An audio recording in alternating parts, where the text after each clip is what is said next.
Hello, everybody. Back once again. This will be our final case study for this course. Basically, just trying to give you some worked examples so that you can get a feel for the sorts of analyses that we're talking about developing. So the case study I wanted to show to you is something that I published a few years ago with a good friend, two good friends, my student Richard Williams and Fasina, who is Nigerian but working in South Africa at present. I hope he's listening in. And essentially what we did was a complete black box approach to avian influenza ecology and geography, which is to say we had no information whatsoever about the transmission of this disease in Africa. There was considerable debate at the time about, is this a poultry thing or is this a wild bird thing? We didn't know which wild birds would be involved. And so literally we only had the potential to do a black box analysis. And really the question was, is this phenomenon at all predictable? Which is to say,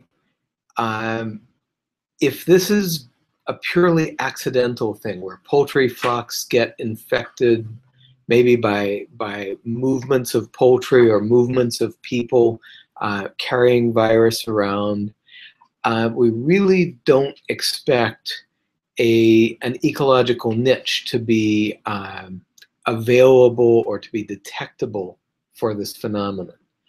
And so this was really a very basic study of just asking whether there was an ecological niche at all to this phenomenon. So here are the data that were available to us. And basically it was a set of occurrences available across Nigeria, thanks to Fasina's work in Nigeria, and then a suite of case occurrences across West Africa. And so what we decided to do was to take the more systematically collected data from Nigeria, use that to build and test models, calibrate and evaluate models, I should say, but then transfer those models across West Africa and get a second level test of our models by seeing whether our models could anticipate the distribution of cases across the broader region. So this is essentially a map of what I just told you about.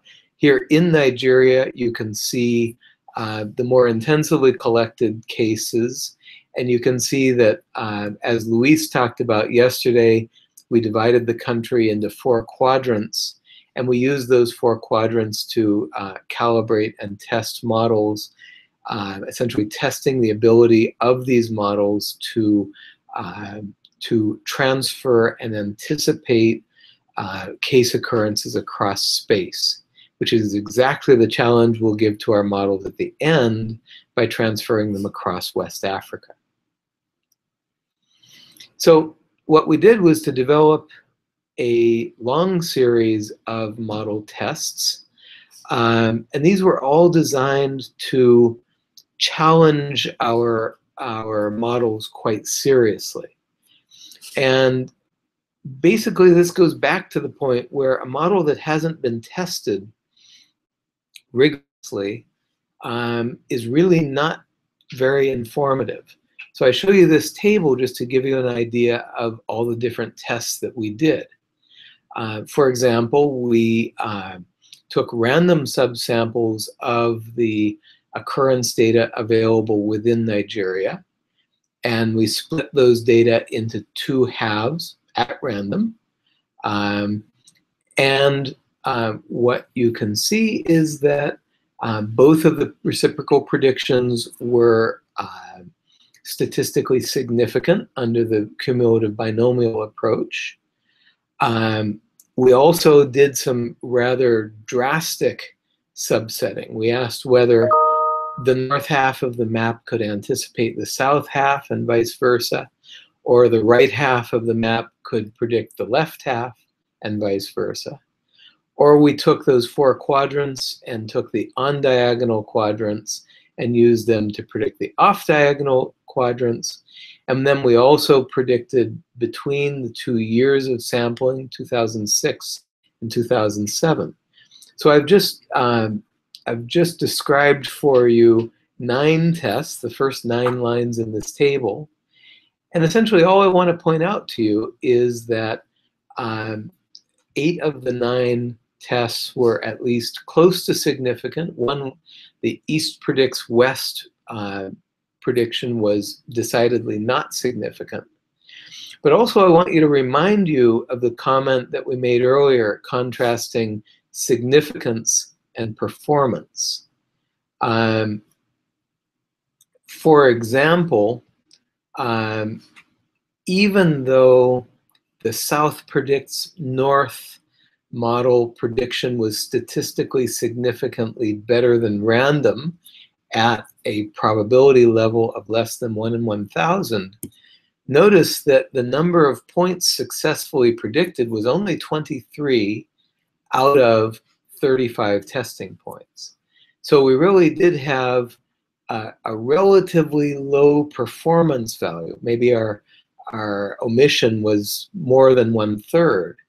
And so we have to think very carefully about whether that is enough for us to be happy with the performance of our model. So remember, again, that the real goal in this study was not so much to predict exactly where the next set of cases would occur, but rather to ask whether there exists an ecological niche for avian influenza transmission. And so in that sense, perhaps just the statistical significance is enough. So we decided to explore these results further. There's the set of manipulations we did within Nigeria. But then we took all of these Nigerian occurrences and we extended them across all of West Africa. So this is a model transfer. And what you can see is that our model transfer identified areas that were relatively far north into the Sahel region for the phenomenon of avian influenza transmission, but that there were these narrow bands of areas in the south along the coast. And what I want you to see is that our model made those predictions and that those predictions were confirmed by the independent testing data that were accumulated from completely different sources. So in that sense, this model test was successful at a number of levels. And I think the basic proposition of this study was confirmed, which is that the phenomenon of avian influenza transmission in West Africa indeed has an ecological niche, which is to say it occurs under a predictable set of environmental circumstances and not at random as might be expected if it was all driven by human movements. And then one last point is just to show you this, which is a summary of NDVI. You remember that from Abdallah's talk, these greenness indices. NDVI profiles through the years for randomly selected points of presence and absence. And what I'd like you to notice is in the top, which is randomly selected points, you have a wide scatter of values throughout the year and no clear seasonal tendencies. But in the bottom plot, we have points that were anticipated as suitable for avian influenza by our models. And what you see there is low values in January and February and high values in September, October, November. And so we do get quite a more pronounced seasonality in the areas that were reconstructed as suitable for avian influenza, as opposed to the areas that were reconstructed as unsuitable. So again, this is a very simple study. It was done actually quite a while ago, and it is based on the only data that were available for the phenomenon, which were black box data. So I give you this just as an example of a situation where you don't have many options. Now, perhaps in other talks, we've outlined kind of ideal situations where people had been working for years on these questions. And in this case, we didn't have that luxury. We wanted to learn something, maybe just a little bit, but we wanted to learn something about this system. And that's what we, I believe, achieved. So that's a final case study for you to illustrate some of these ideas of how biodiversity data can inform public health. Again, send your questions to this email address, and we will be back in about 5 minutes with a question and answer session. So you have 5 minutes in which to email me some questions. I have a couple already that have arrived. See you in a bit.